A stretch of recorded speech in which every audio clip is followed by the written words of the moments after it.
school productions, won prizes for his speeches, and was involved in editing and contributing to literary magazines and other school publications. But he found it difficult to feel like he fitted in, and looked forward to holidays when he could return home. When his father lost his job and the family moved in 1816, John Henry had to stay at school over the summer, as there wasn't much room in their smaller house for his growing family. It was during this summer of 1816, when he was 15 years old, that he endured his first of 3 major illnesses in his life, which also led to his first religious conversion. John Henry would write in a letter later in life, "I have had 3 great illnesses in my life.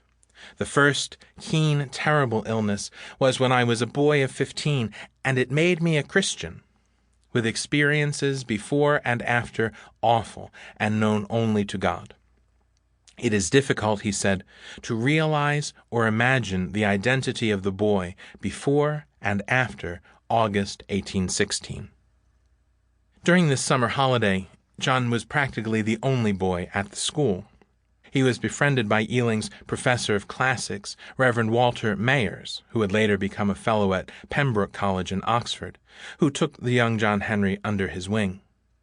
He listened to Mayers' sermons and received from him various books of Calvinist and evangelical theology, which he devoured with great interest.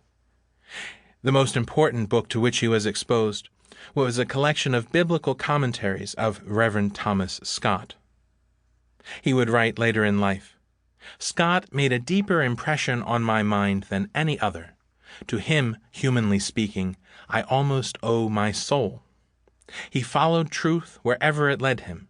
It was he who first planted deep in my mind that fundamental truth of religion." I was struck by the minutely practical character of his writings. They show him to be a true Englishman, and I deeply felt his influence, and for years I used almost as proverbs holiness rather than peace, and growth the only evidence of life. These quotations, which Newman referred to so many years later, may give us an insight into what was happening in his life during that summer of 1816. It was a time for him of religious awakening, which he described as a returning to, a renewing of principles under the power of the Holy Spirit, which I had already felt and in a measure acted on when young. He was moved with a desire to be a better person, more moral, more dedicated to God. This experience and his reading over that summer led to his embracing the evangelical or low church branch of Anglicanism. This evangelical branch of the church was somewhat hard to characterize, especially after so many years have intervened. But David Bebbington, author of Evangelicals in Modern Britain, a history from the 1730s to the 1980s, gives several characteristics of evangelical Anglicanism. It is marked by conversionism, the belief that lives need to be changed; activism, the expression of the gospel in effort; biblicism, a particular regard for the Bible as the sole arbiter of faith; and crucicentrism, or cross-centeredness, a stress on the sacrifice of Christ on the cross as the central fact of religion and spirituality.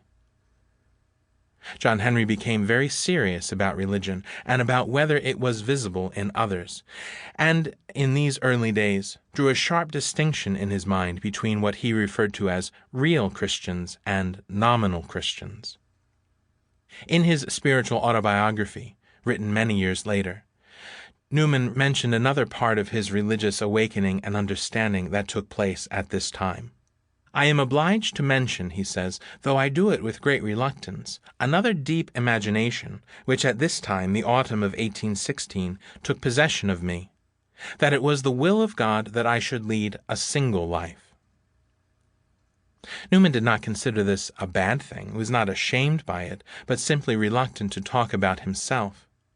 We should remember, when he came to this understanding that God was calling him to celibacy, he was only 15, and in the Church of England, it was not a requirement for those who aspired even to holy orders to be celibate. He would have been in the minority in doing so. It would not have been a natural choice for him to consider. Newman, at the time, was not exactly sure what